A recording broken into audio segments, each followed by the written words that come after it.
Hello everyone, कैसे हैं आप सब। मैं आपका स्वागत करती हूं अपने YouTube channel food moments at home में। आज हम बना रहे उत्तराखंड की एक पारंपरिक डिश जो इतिहास से चली आ रही है और आज भी लोग इसे मकर संक्रांति के दिन बनाते हैं। मैं बात कर रही हूँ घुघुतिया की। ये डिश कुमाऊं की एक ऐतिहासिक कहानी पर आधारित है जिसका मुख्य पात्र है काला कौवा, जो कि आज के ज़माने में विलुप्त भी हो रहे हैं। अगर आप काले कौवे की इस उत्तराखंड की ऐतिहासिक कहानी को जानना चाहते हैं तो वीडियो को एंड तक जरूर देखें। मेरी ऐसी इंटरेस्टिंग रेसिपीज को देखने के लिए ऊपर दिए गए आई बटन पर क्लिक करें। तो चलो बनाते हैं घुघुतिया रेसिपी को। घुघुती बनाने के लिए हम सबसे पहले लेते हैं गुड़ का पानी। ये गुड़ एक रात के लिए पानी में भिगा के रख दिया था और ये अच्छे से मेल्ट हो गया। इसको अब छान लेते हैं और आप चाहें तो उसी टाइम गुड़ को छोटे छोटे टुकड़े करके पानी के साथ गैस पे गर्म कर सकते हैं, उसको मेल्ट कर सकते हैं। तो ये देखिए गुड़ हमने छान लिया है। एक परात ले लेते हैं और इसमें हमें क्या क्या इंग्रेडिएंट चाहिए होगा तो वो भी देख लेते हैं। आटा लिया है, नॉर्मल आटा 200 ग्राम। तो ये नॉर्मल आटा है जिसे हम रोटी बनाते हैं। तो आटा ले रखा है। इसको बनाना बहुत आसान है, आप भी इस रेसिपी को ज़रूर बनाना। तो ये लिया सूजी, 200 ग्राम सूजी लिया है, बारीक सूजी है। तो ये भी इसमें डाल देते हैं। इसमें ज़्यादा कुछ लगता नहीं है बनाने के लिए, कुछ 4-5 चीज़ें इंग्रेडिएंट है, सर्दियों में बहुत अच्छे लगते हैं खाने में। ये 1.5 चम्मच सौंफ लिया है तो ये भी इसमें डाल देते हैं, इससे बहुत अच्छा टेस्ट आता है इसमें। ये लिया तिल लिया, थोड़ा तिल ज़्यादा क्वांटिटी में डाला है तो तिल लिया मैंने, 3 चम्मच तिल ले रखे हैं तो वो भी इसमें डाल देते हैं। तो इन सबको अच्छे से मिक्स करेंगे। और ये है आधा चम्मच इलायची पाउडर। तो आप ऑप्शनल है, इसे हटा भी सकते हैं आप, वैसे इससे फ्लेवर अच्छा आता है इसलिए डाला है इसको। आप इसमें नारियल का बुरादा भी डाल सकते हैं, नारियल घिस के। और ये लिया है 1 बड़ा चम्मच घी लिया है, तो घी हम इसमें ज़्यादा नहीं डालेंगे। इन सबको अच्छे से हाथ की सहायता से इस तरह से मिक्स कर देते हैं। ये देखिए, इसको पहले बिना पानी के पहले इसी तरह से इसको मिक्स करेंगे, इस तरीके से। बस ये जब अच्छे से मिक्स हो जाएगा तब हम क्या करेंगे, इसमें आधा चम्मच हम इसमें डालेंगे बेकिंग पाउडर। अब इसको भी इसके साथ मिक्स कर देते हैं।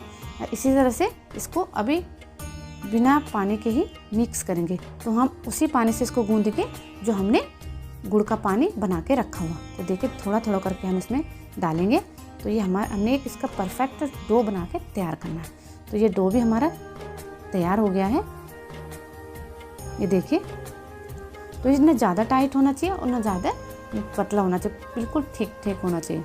इसको 10 मिनट के लिए ढक के रख देते हैं। ये देखिए, एक गीले कपड़े से, कॉटन के कपड़े से। और अब गैस की तरफ चलते हैं। तो गैस में हमने कढ़ाई पे तेल डाल के गरम करने रख दिया है, बिल्कुल लो फ्लेम में। तो इधर हम अपने घुघुतिया तैयार कर लेते हैं। तो जब तक हम घुघुती तैयार करते हैं तो हम आपको कहानी भी सुनाते हैं। तो कुमाऊं को जो एक चंद्रवंशीय राजा था, उसका नाम था कल्याण चंद। तो उनकी कोई संतान नहीं थी, तो वो इस कारण बहुत दुखी थे। तो राजा रानी ने एक दिन क्या किया, बागेश्वर मंदिर में, बागनाथ मंदिर में शिव भगवान की पूजा की, जिससे उनके एक पुत्र की प्राप्ति हुई। और उसका नाम उन्होंने वैसे निर्भय चंद रखा था, लेकिन उनकी मम्मी उन्हें प्यार से घुघुतिया पुकारती थी और उनके गले में एक मोती की माला डाल दी। तो देखिए, हमारे इधर घुघुती भी तैयार हो रहे। इस तरह से हमने इसको घुघुती बनाने हैं।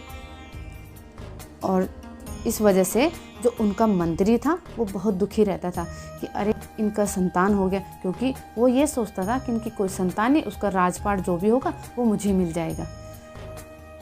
और एक दिन उसने साजिश रची और घुघुतिया का धोखे से जंगल की ओर ले गया और उसे मारने की साजिश रखी। ऐसा करते कौवों ने देख लिया।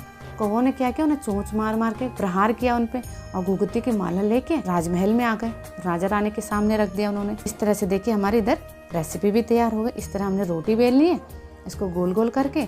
और ये जो साइड से चटक रही है ना, तो कोई दिक्कत नहीं है, बस हमें बीच बीच से हमने बनाने हैं, साइड से हम निकाल देंगे। तो इसी तरह से हमने तैयार करने हैं। उधर हम कहानी सुना रहे थे आपको कि जो कौवे थे वो राजमहल में उसकी घुघुती की माला लेके आ गए थे। तो राजा नारायण समझ गए कि हमारे जो घुघुती किसी संकट में है और राजा जो है कौवों के साथ साथ उसी स्थान पे जा पहुंचा जहाँ पे उन्होंने घुघुती को पकड़ रखा था। तो ये देखिए, इधर हमने शेप बनाने हैं, इसे खजूर की शेप।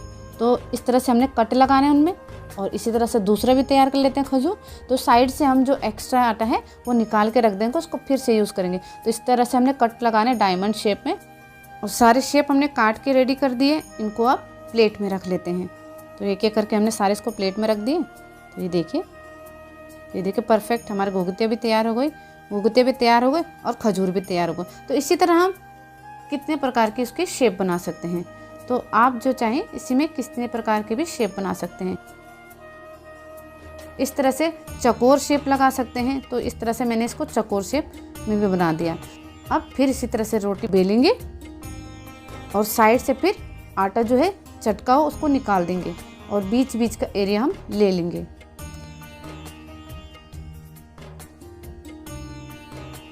और कहानी की ओर चलते हैं। तो राजा ने मंत्री को पकड़ लिया और कौवों से बहुत प्रसन्न हुए राजा। उन्होंने क्या किया, उन्होंने पूरे राज्य में ऐलान कर दिया कि इस दिन अच्छे अच्छे पकवान बनाए जाए और कौवों को खिलाया जाए।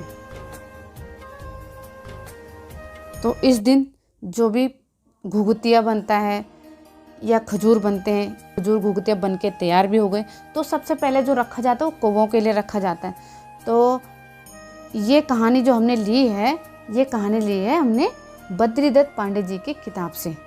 तो ये उन्होंने कुमाऊं के इतिहास अपनी बुक में लिखा है। तो इस तरह से हमने कई प्रकार की इसकी शेप बना दी। तो अब हम क्या करेंगे, इसको एक एक करके तेल में तलेंगे। तो इधर हमारे तेल भी गर्म हो गया, तो एक एक करके सारी घुघुती इसमें डाल देते हैं।